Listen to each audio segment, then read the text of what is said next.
La educación está reprimiendo los talentos y habilidades de muchos estudiantes y está matando su motivación para aprender. Ken Robinson. En los últimos 50 años, las esferas económica, cultural y personal han dado un vuelco en el mundo entero. Y sin embargo, los sistemas educativos no han movido un ápice sus programas y sus objetivos. ¿Por qué se aburren los niños y niñas en el colegio? ¿Por qué llegan al mundo adulto sin tener idea de sus propios talentos y capacidades?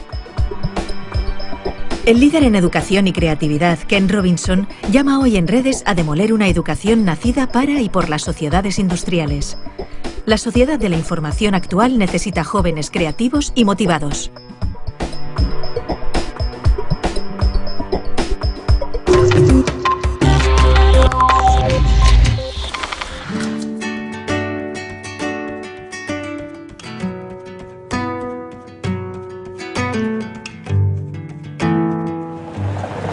Debe hacer 60 años o algo así, era comienzos de la década de los años 50. Y aquí en esta escuela de North Hollywood High School es donde hice mi bachillerato. Me llamaban Eddie, que es el diminutivo de los norteamericanos para Edward o Eduardo. Y seguramente, con toda certeza, en la escuela siguen destilando contenidos académicos en los cerebros. Lo que hay que hacer es enseñar cosas distintas de las que me enseñaron en los años 50 en esta North Hollywood High School. ¿Por qué distintas? Porque lo que nos enseñaban entonces estaba muy bien para el mundo industrializado, para conseguir trabajo en el mundo que había salido de la revolución industrial. Pero no nos enseñaban lo que hace falta para innovar, para ser creativo. Y para eso, básicamente, hoy día sabemos que lo que hace falta es ayudarnos a elegir, ayudar a los jóvenes, ayudar a los hijos y a las hijas a elegir primero cuál es su dominio, cuál es lo que de verdad les gusta y no tanto lo que está ocurriendo fuera de ellos mismos.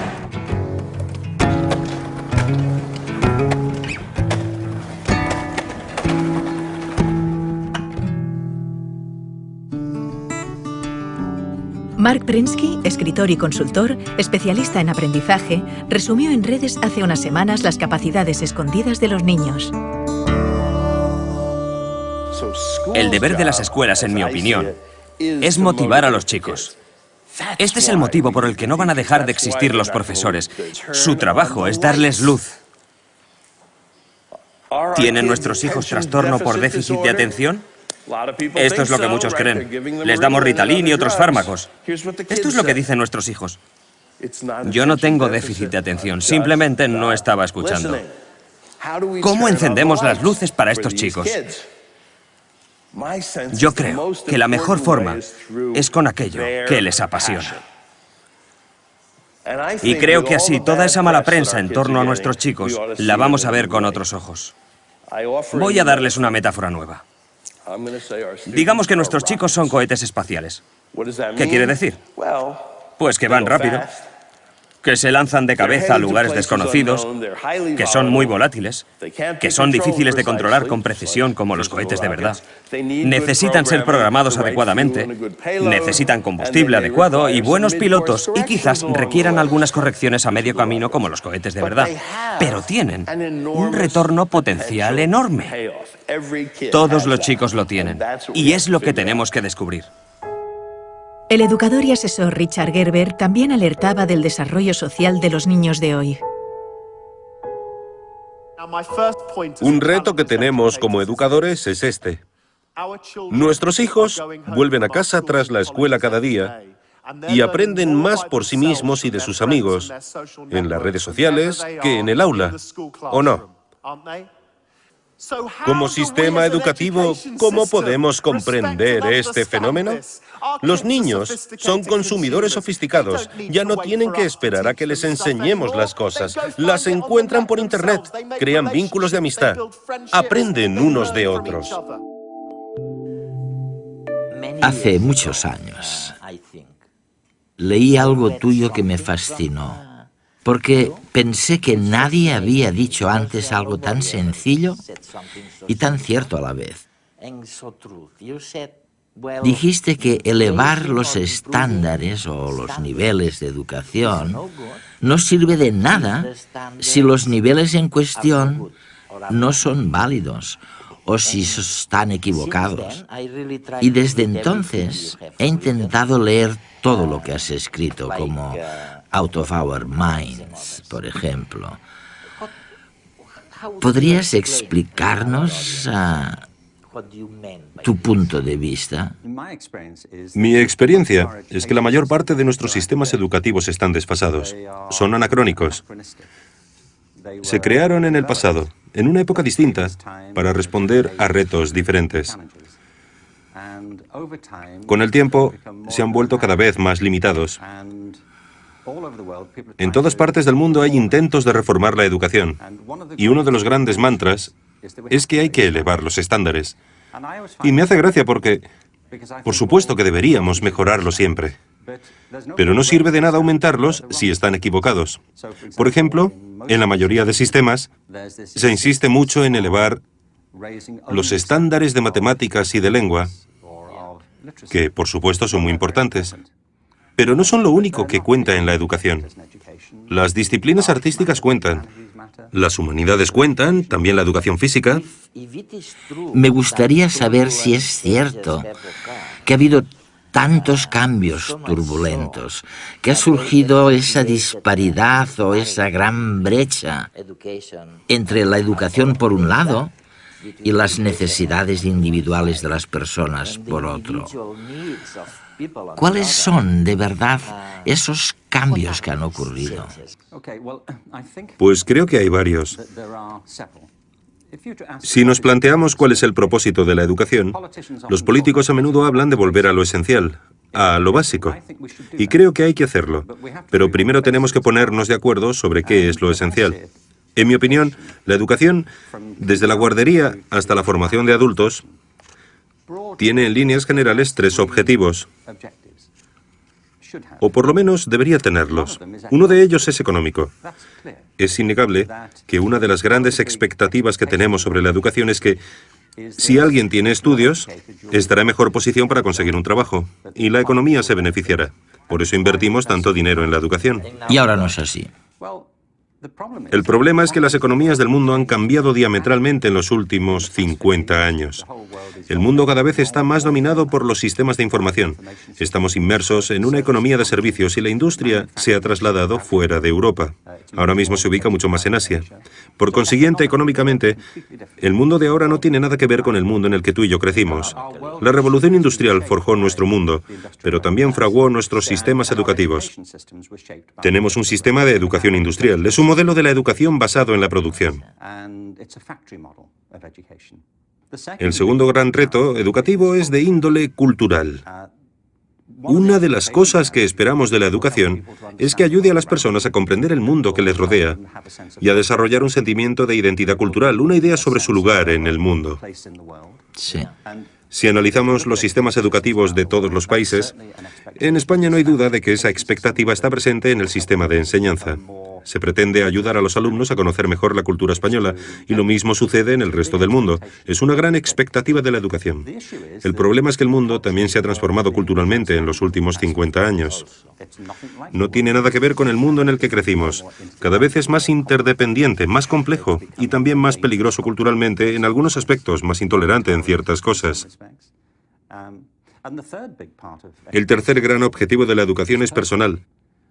Lo saben los que tienen hijos, pero también cualquiera que esté vivo.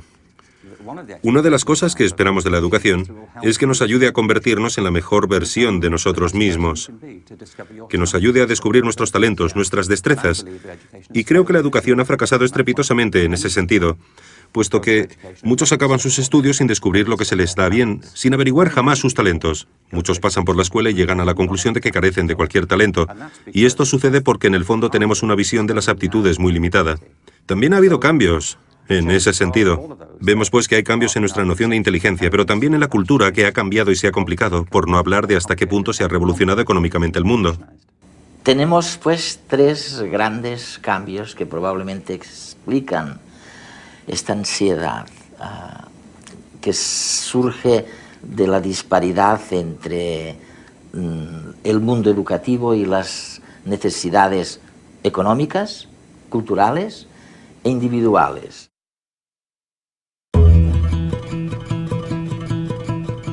Hacer un fuego, cazar, recolectar plantas comestibles, fabricar recipientes y armas. Nuestros antepasados aprendían unos de otros las actividades de la vida cotidiana. Los conocimientos se adquirían a través del contacto con los demás y la repetición. Hasta que miles de años después se inventó la escritura, la primera gran revolución en el aprendizaje. Entonces, los textos comenzaron a vehicular buena parte del conocimiento. También cambiaron, claro, las cosas que aprendía la gente. Nacieron las primeras escuelas. En ellas, un individuo, el profesor, tenía unos conocimientos que dictaba a una serie de alumnos, que los aprendían. En el siglo XVIII, cuando se produjo la Revolución Industrial, se comenzaron a regular los sistemas educativos. El objetivo era preparar a los trabajadores que luego estarían a cargo de las cadenas de montaje en las fábricas. Individuos que hacían lo mismo una y otra vez durante muchas horas al día.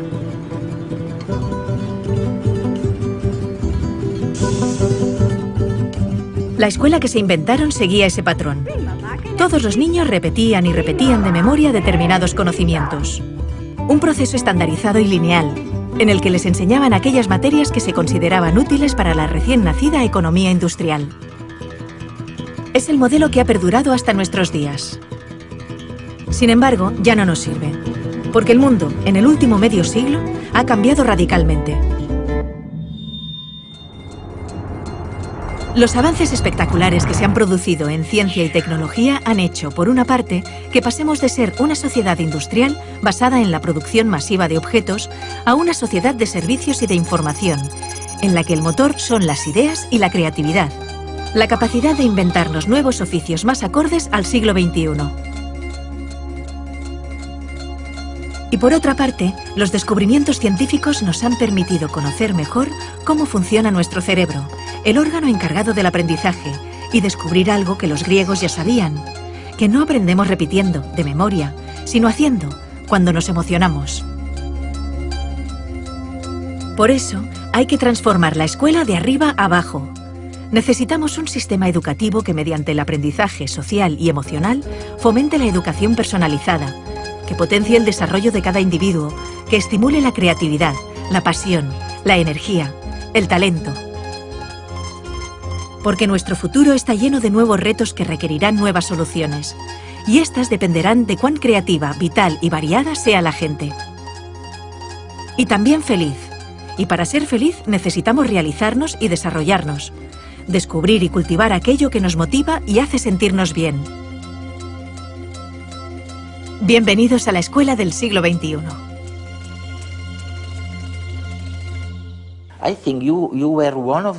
Creo que fuiste uno de los primeros del sector educativo en hablar de la desafortunada división entre ciencias y la cultura o las artes. Y es curioso, porque nosotros, cuando preparamos programas científicos, a menudo tenemos que enfrentarnos a un dilema. Nos planteamos que un tema no encaja bien en lo que los científicos denominarían temática científica, así que es mejor descartarlo.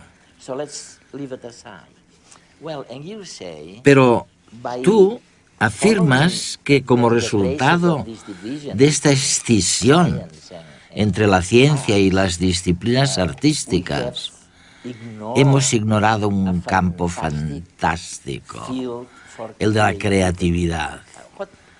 ¿A qué te refieres exactamente? Pensemos de nuevo en la educación.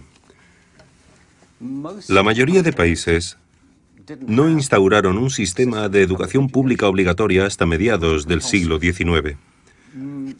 Se trata de ideas bastante nuevas. Dos factores influyeron mucho en la educación. El primero fue la economía industrial, que provocó una cultura organizativa de la educación extremadamente lineal, centrada en los estándares y la conformidad. Y el otro gran factor de influencia, en mi opinión, fue la cultura intelectual de la Ilustración, que desencadenó en la cultura académica de la educación. Una de las características de la enseñanza es que hay una jerarquía de asignaturas en las escuelas. En la mayoría de sistemas tenemos arriba de todo de la jerarquía la lengua, las matemáticas y las ciencias. Un poquito más abajo están las humanidades, como la geografía y los estudios sociales, o la filosofía, cuando se enseña, y debajo de todo están las disciplinas artísticas. Hay poquísimos sistemas educativos, no conozco ninguno de hecho, que enseñen danza con el mismo rigor y sofisticación con el que se enseñan matemáticas. ¿Por qué hay esta jerarquía? Muchos te dirán, es evidente, tiene que haber una jerarquía. ¿Pero por qué? Creo que hay dos motivos. El primero de los cuales es económico. Se cree que las materias que están más arriba en la jerarquía son más relevantes para el mundo laboral. Para encontrar trabajo. Sí. Y te encuentras con afirmaciones como, no te dediques al arte, jamás serás un artista ni te ganarás la vida con el arte. No hagas música, es muy difícil salir adelante como músico. Así que un argumento es claramente económico. Pero lo interesante es que nadie te dice, no te centres en las matemáticas, nunca serás matemático, ni tampoco, olvídate de la química, jamás serás químico. Esto se debe a que en nuestra cultura intelectual existe una asociación entre las ciencias y cierto tipo de conocimiento objetivo. Se cree que al trabajar con las ciencias, se trabaja con hechos y certeza, que son las cosas que marcan diferencias en el mundo, mientras que las disciplinas artísticas se asocian con los sentimientos y la expresión personal, por lo que están muy bien para entretenerse, pero no son importantes para la economía. La Ilustración y la Revolución Científica crearon un modelo de inteligencia y conocimiento que ha imperado en nuestra cultura. Desde entonces, el arte se ha asociado con la corriente del romanticismo del siglo XIX, con la expresión de sentimientos. Y creo que es un problema enorme, porque esto ha disociado el intelecto de la emoción. Y hemos pasado a considerar ambas cosas como separadas, en detrimento tanto de las artes como de las ciencias. La creatividad ha pasado a asociarse con lo artístico y no con lo científico, porque se cree que la creatividad tiene que ver con la expresión individual de las ideas. Yo propongo, entre otras cosas, retomar una concepción de la creatividad que nos devuelva la relación entre las disciplinas artísticas y científicas, puesto que ambas salen perjudicadas de la separación. Mientras hablabas, pensaba en el patrón que sirvió para establecer que alguien estaba en la parte adecuada del conocimiento, lo que llamamos el cociente intelectual. ¿Por qué demonios hemos creído durante tanto tiempo que la medición del coeficiente intelectual era importante para la vida económica? ¿Por qué? El cociente intelectual fue una de las nociones que surgió del crecimiento de la psicología y la sociología, de los intentos de aplicar las mismas características de las ciencias físicas a las personas. Lo importante es que había dos fuerzas. Por un lado, un verdadero espíritu de investigación, para ver si podíamos medir la inteligencia igual que medimos el movimiento de las mareas, pero también coincidió con el crecimiento de la educación pública, que requería una manera eficaz, rápida y objetiva de caracterizar a las personas para poder educarlas. Se necesitaba saber, en cierto modo, si tenían una inteligencia normal, inferior a la media o extraordinaria. Alfred Binet, cuando creó el primer test de inteligencia en París, estaba interesado en los niños con necesidades educativas especiales. Para descubrir cuáles eran sus necesidades, necesitaba tener una idea de cuál era la capacidad media. Este era el objetivo inicial. No obstante, los test de inteligencia se volvieron fundamentales para la categorización de alumnos en las escuelas públicas, pero también para la selección en el ejército. Se han convertido en un mito, me parece. Han pasado a formar parte de nuestro léxico cultural como si fueran objetivos. Una de las organizaciones más importantes que hay es Mensa, la organización de personas con cocientes intelectuales altos.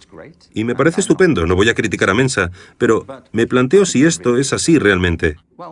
En realidad, el test de inteligencia solamente mide la capacidad de hacer Test de inteligencia. Hay personas a las que estos test se les dan muy bien.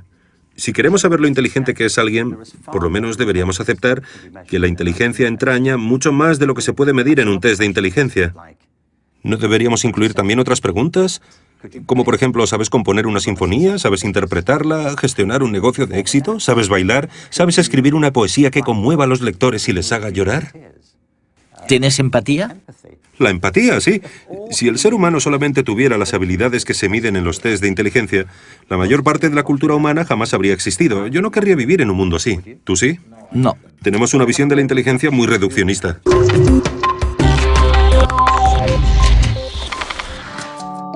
El psicólogo Mark Greenberg recordaba en redes la problemática de los profesores frente a los nuevos retos de la educación. Hasta ahora lo que hacíamos con los profesores era presionarlos, muchas veces, para que se centraran únicamente en lo académico, solamente en la lectura, las matemáticas y las ciencias. Y en eso se han convertido, en profesores de lectura, de matemáticas y de ciencias. Pero la mayoría de profesores eligieron la profesión porque querían llevarse bien con los niños. Les gustan los niños y quieren pasar tiempo con ellos, educarlos, prepararlos para la vida. Y conforme se lo vamos permitiendo y les brindamos más habilidades para hacerlo, descubren que disfrutan mucho más enseñando. Para Richard Gerber, el valor de la educación está en el camino, no en la meta. En cierto modo hemos olvidado que lo bueno de la educación está en realidad en la experiencia, en el momento, en la alegría de descubrir algo, en la satisfacción de tener una pregunta y poder buscar una respuesta, y no necesariamente en la propia respuesta. Creo que muchos niños y muchos profesores en el sistema educativo se sienten frustrados porque, por culpa de las presiones y la obsesión por los resultados, la magia del viaje se ha disipado. Me parece que este es el motivo por el que cada vez hay más niños que abandonan los estudios enseguida que pueden, porque no ven en ellos ninguna pasión, ninguna emoción. Y es a raíz de esta fijación con el destino final que ignora la alegría de lo que pasa por el camino. Pero, ¿cómo voy a estar atento en clase? Datos y datos, fórmulas, información... Si ya no me acuerdo de lo que estudié el año pasado. Que si la capital de Ecuador es Quito... Pero estoy seguro que eso está en Google. Me parece que nos enseñan igual que antes. Nos educan igual que a mis padres y a mis abuelos. Y a los padres de mis abuelos. Así... es difícil estar motivado. Ahora se ha puesto de moda decir que tenemos TDA, porque creen que no atendemos en clase. Algunos niños sí que tienen un problema y necesitan pastillas. ¡Toma pastillas! Pero a otros lo que nos pasa es que estamos muy aburridos. Porque con las cosas que nos gustan podemos pasarnos horas y horas. ¿Por qué en lugar de darnos pastillas no intentan motivarnos? Para que seamos creativos, para que inventemos, para que soñemos, que nos den ganas de aprender. Pero si vivimos en una época súper chula, tenemos el mundo a nuestro alcance. Con un clic, yo me paso horas navegando por internet, mirando vídeos, jugando. No sé, es que en el cole me duermo. Piensen en ello. Me gustaría explicitar o sugerir a los telespectadores los grandes cambios. ¿Cuál es el contenido real de estos grandes cambios a los que se está refiriendo Ken Robinson? Vamos a ver, empezó todo por un tipo de pensamiento que era el de la Edad Media. Ok. Luego nos dice en dos palabras cuál era la síntesis de este pensamiento. Después viene el Renacimiento, que es totalmente o muy distinto. Después viene el pensamiento de la Revolución Industrial, lo que llamamos la Ilustración. Después viene otro tipo de pensar distinto, que es el Romanticismo. Y por último, en estos momentos, ¿dónde nos encontramos? ¿En pocas palabras? En pocas palabras, toda la historia. Bien, procuraré ser breve. Toda la historia moderna de Europa en unas pocas frases. En cualquier caso, la corriente mayoritaria en la Edad Media es que, por lo general, todo el mundo estaba muy dominado por las ideas de la Iglesia y había una jerarquía social y económica muy marcada entre la aristocracia y la población rural. En general, era un estilo de vida muy rural, especialmente en toda Europa. En el Renacimiento, el desencadenante fue el redescubrimiento de los textos clásicos, de los pensadores y filósofos griegos y romanos. Esto condujo a un renovado interés por la vida intelectual y la belleza, y a nuevas maneras de reconsiderar nuestro lugar en el mundo.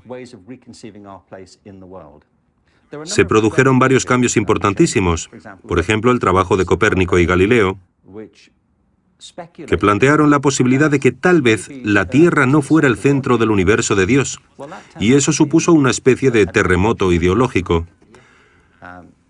con enormes cambios en la manera de ver las cosas de la gente. Lo más importante es que la inmensa mayoría de gente ya no tenía que depender de los argumentos y la autoridad de una minoría culta del clero, porque la invención de la imprenta generalizó el acceso a las ideas. La gente podía leer por sí misma las ideas y distribuirlas. Ha habido varios ejemplos de tecnologías absolutamente revolucionarias, como la imprenta. La televisión también fue una de ellas, y creo que la cultura digital de ahora también lo es. Pero supongo que si hubiera que definir el gran cambio en unas pocas palabras, diría que la conciencia humana ha ido expandiéndose más y más hacia afuera. Hemos dejado de mirarnos el ombligo para intentar ser más objetivos sobre nuestro lugar en el mundo y el orden de las cosas, a medida que pasábamos de la Edad Media al Renacimiento y a la Ilustración. En líneas generales, dejamos de considerarnos el centro de la creación de Dios para vernos como parte de un cosmos mucho mayor. Ahora mismo, nuestra generación, y con esto no me refiero a ti y a mí, sino a toda la generación de personas que habitan en la Tierra ahora, a todos los que convivimos en el planeta, tenemos que enfrentarnos a retos que carecen de precedentes en toda la historia de la humanidad. Uno de los motivos por los que defiendo con tanta pasión que hay que modificar la educación y replantearse la creatividad es porque me parece que, a no ser que cambiemos nuestra manera de pensar en nosotros mismos, no estaremos a la altura de los desafíos a los que nos enfrentamos ahora. Y si no hacemos frente a los retos, las consecuencias podrían ser desastrosas.